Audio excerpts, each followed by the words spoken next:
Metro রেলের যে তার আছে, খাম্বা আছে উপরে, ওটি কাঁপা শুরু করেছে, লড়তাছে। পরে এমন জোরে লড়া দিচ্ছে আমার খিচুড়ি সহ আমি পড়ে গেছি। না, আমার বয়সে আমি এত বড় ভূমিকম্প দেখিনি। সকালবেলা আসলাম, দোকান খুললাম প্রায় 9:30টার টাইমে।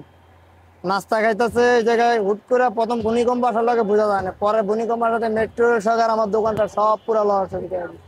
আমাদের মাটি পুরো কাঁপতাছে, মানে এমন অবস্থা যেখানে এমনই মনে হয় শেষ জীবন, এমন অবস্থা হয়ে গেছে।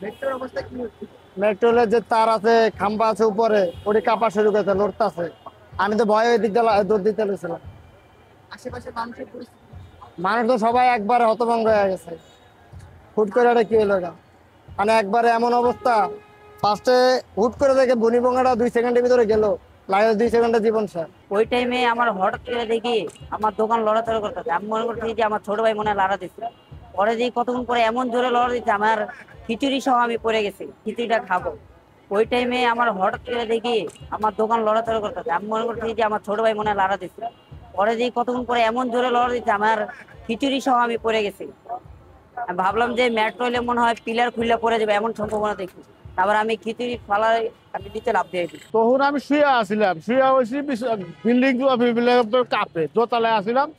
পরে আমি ঘুমেছে চেতন পা উঠে আর নিচে নামতে নামতে এই লোকজনটা ভর্তি। এমন ভূমিকম্প কি এর আগে বাংলাদেশে দেখছেন? না, আমার বয়সে আমি এত বড় ভূমিকম্প দেখিনি। আমার বয়সে আমি দেখি মানে আগে হয়েছে ঘূর্ণিঝড় হয়েছে, কিন্তু ভূমিকম্প এত জোরে আমার জীবনে দেখিনি। আমি ভূমিকম্পের সময় স্টেশন যাইতেছি, সামনে একটা এসির দোকান ছিল। এই দোকান থেকে মানুষ জোর দিয়ে রাস্তা নামছে, আর বাম পাশে যেটা খাম্বা ছিল, খাম্বা দিয়ে কাঁপতে আসে এমন করে। না, আমি ওইটা রিক্সা চালাই, আমি গাড়ি আমার তো লাভ হয়, এটা অনুভবটা আমার বেশি আহে নাই। মানে রাস্তার মানুষের অনুভবটা দেখছি।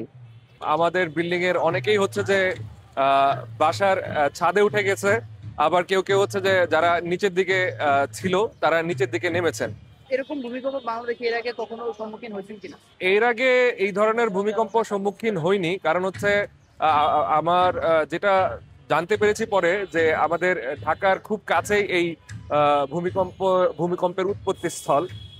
তো সেই কারণেই হয়তো বা ভূমিকম্প এতটা বেশি পরিমাণে আমাদের আতঙ্ক সৃষ্টি করতে পেরেছে বা এতটা কম্পন সৃষ্টি করতে পেরেছে আর কি।